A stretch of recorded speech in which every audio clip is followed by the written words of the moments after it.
I tell you, what a way to start the week, huh? Yeah, so it's cold and raining, and the only consolation is, you know, we have a warm van. When probably a couple more miles, or in about maybe 4 more miles, 5 more miles, in about 2 hours, I'll stop and have to teach a class. So that'll give me a chance to sit down in the van. That'll be about 8 or 9 miles so far. Take a little break, maybe drink some water, then a hot cup of tea, maybe coffee. But it's certainly going to not be until this hill is over with. Like I said, we left Casanova this morning. Casanovia. And so now we're just trying to, it was over that hill over there, so I had to go up that one, down, then I'm coming up this one here, and it's a good workout for the day. The rain gear seems to be doing good. The shoes I'm wearing are the Hoka's, and they're Gore-Tex, and so far they're warm and waterproof. I have no complaints about them. They're pretty expensive, so let me kind of talk about shoes for a minute. They were 165 bucks, and seems a lot, but I kind of calculated how long they should last, and they've lasted so far over 250 miles. So I anticipate, because I haven't worn the other Hokas I've gotten, I've had some problems breaking them in. But anyway, I calculated how long these shoes should last. And when you divide it into what I paid for them, works out to be about $1 a day, hopefully. And so, yeah, it's a lot of money for shoes. But for $1 a day for the insurance of having some of the best shoes on the market, which protect myself all the way up to my neck. If you know anything about your feet and proper footwear, you know that bad shoes can affect your ankles, your knees, your hips, your back. So I feel pretty good with this purchase, and I will probably purchase them again if I need to. So anyway, that's it for my shoe talk. Man, I am nowhere near the top. But you know what? Every time, here's a interesting thing that I've learned. Is that, and I've learned this from kind of reading other people who do adventures, not walk across the country, but kayakers and adventure people that are doing long distance things. Whenever you're looking this way and you go, oh man, I've got 3,200 miles to go, oh my gosh, what you should do is look this way and say, man, I've gone 300 miles up and down mountains. And that's a pretty good accomplishment for a 62-year-old who's not in shape. So yeah, I don't know what to say. It's just got to keep walking, and looking forward for lunch and tea or coffee after this hill. It's about 38 degrees. Yeah, pretty heavy rain. Certainly, I wouldn't consider this the highlight of the trip so far. No, I don't consider this a highlight of my trip so far. But you know, if you have to let me wipe that off. If you had to stop every time the weather turned bad, I would never make it to the West Coast. So it's just really miserable. I'm kind of looking forward to yuck, people, yuck. I'm kind of looking forward to summer rain, not tornadoes in the Midwest, but just the rain part. You know, on a hot day, those big thunderstorms, when they roll through and just drench you and then fry you with a lightning bolt. I don't know, right now I think a warm lightning bolt sounds pretty damn good. So I hope I don't get sick from this. Anyway, well, I'm relatively warm. My raincoat is not leaking. I mean, I've got some perspiration from hiking up some of these hills, but I've been trying to, you know, open my vest and vent the best I can. But once I keep moving, I manage to stay pretty warm. So when I stop, I start to chill down. So maybe once I hit 10 miles today, I'll stop and have a lunch and maybe put some dry undershirt on and start again. Did I tell you this was not probably my favorite day on the trip? Yeah, it sucks. Okay, so here's something to think about as I'm walking here, because it happens a lot. This, folks, is a double yellow line. Okay, and this is not a traffic lane. It's an emergency pullover lane. It's a white line that's solid. This is for bicycles or emergency pull-off. It's not to drive on. However, what I've almost been hit a couple times is that when you get large vehicles coming up the road, to be considerate, they move over into this part of the road right here coming uphill so that people can pass them. Well, you can't pass anybody. It's a double yellow line. And this is a white line, a solid line. This is not a traffic line. So what you're doing is encouraging people to break the law and endangering people like me and bicyclists that may be using this lane legally to walk on to oncoming traffic. So if you're in this situation, driving an RV or a heavy vehicle that goes uphill slowly, remember, don't do that. You can hit somebody very easily, okay?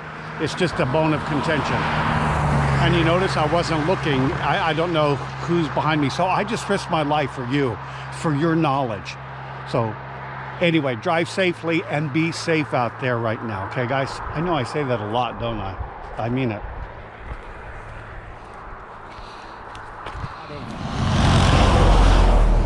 Oh, cold wind and wetness from all the trucks passing by. But today we're going to celebrate because there's a wonderful woman named Brenda who's one of our followers. And she has offered us, she has a house just right off from 20. I think she said it was built in the 1820s. And she's a chef, but I don't think she's working now because everything's closed down. But she's offered us a place to pull over for tonight, and even offered to cook a wonderful home-cooked meal. So we're really looking forward to, again, keeping our social distancing and yet utilizing safely as much of her hospitality as we can. She's offered us a shower, which, because Planet Fitness has closed down, that was our ace up the sleeve. Whenever we needed to take a shower, we could always find a Planet Fitness. Well, that doesn't happen. So there's only so many baby wipes and little inside the van sponge baths you can do before you really want to take a hot shower. So hopefully she has a separated bathroom that we would be able to use and then clean effectively, so her family is safe too. And so we're really looking forward to that. I think I'm only like 5 miles away. All right, we're at Brenda and Gary's house. I just met Brenda, and she came out and chatted with me for a little bit. We're going to park here for the night, and she's nice enough. She's going to cook us dinner, yay, and take some showers and do laundry, like I said. And So I'm just waiting for Marvy to top that hill and catch up with me, and then we'll park the van and go inside and enjoy hopefully a relaxing time. I'm so excited about having a shower. And Jackson, the famous wonder dog. He should be barking by now.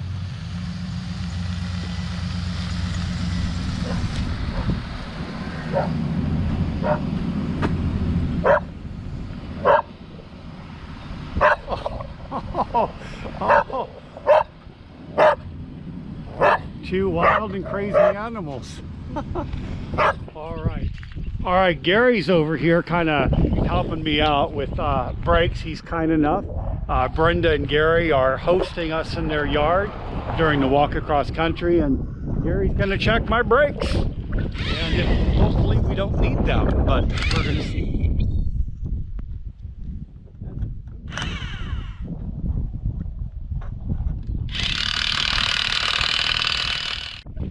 So like I said, the back side, the back wheels were about 70% good.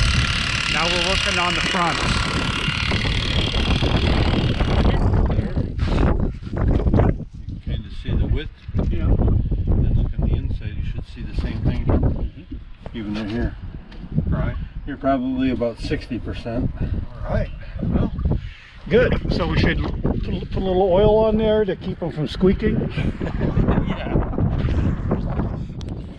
So this is Gary's work barn, and this was his grandfather's 31 Ford. He kept it in the family. He's going to be restoring it, I think. Pretty cool. They didn't come with cash registers back then, but see? I was showing on this, showing YouTube your the car, and I said that back then though they didn't come with the cash registers, right? That was extra. That was extra. Oh, okay. It's like, do you want air or do you want a cash register? Or brakes. Yeah, or brakes. Well, you got the Flintstone brakes in there, I see. Right now, yeah. All Yeah, right. it's been a 15-year project. I finally got it inside 2 years ago. All right. Okay, I'm over at Brenda and Gary's house with Marvy, keeping a great social distance and with these super protective John Deere high-tech, high-impact, high-density masks that Brenda has made. And I wanted just to kind of show you everything that Brenda's doing. And I'm going to ask her some questions and let her talk. So here we go as we spin the camera around. And tell me about what you're doing. You're not making quilts. No, I'm not. I had a friend that works in the upstate hospital and was very concerned that they did not have enough masks with the lovely crisis that we're going through right now. And so I decided to do something about it and started making masks. And a lot of my friends have found out this, so I have been busy between my work, not so much as I used to do, but now I'm working on this and keeping myself busy. Good. So you are selling some masks, but you're also donating masks. Yes, I've donated quite a few to the hospital, and I've been selling some masks just to help just recoup the price of the fabric and the elastic and all my materials that I am using. Great. So show me the basic, how are these different than just wearing a bandana around your face? Well, we went a little bit extra. What we did is we have the mask here. This one is a children's size. There's two different sizes, and this is all in the regulation size that they require for the mask. And instead of just being two pieces of fabric that they say with your elastic to hold on, my daughter and I kind of went a little bit farther and made a pocket, and we did some research, and this is the inside of a furnace filter for asthmatic people, and it's the same material that they use in the masks that they normally have in the hospitals. So what we've done is we've made a little pocket, and you can put the filter in the mask, and then this way you can reuse it by taking the filter out and washing it and being able to reuse and sanitize, and so it's safe for people to wear. Great. And how do you know an idea how many times you can rinse the filter? Well, I was talking to a nurse friend of mine, and it's not so much rinse the filter, but you can put that in a microwave, and that way, or even in an oven at a temperature high enough to kill the germs. Oh, cool.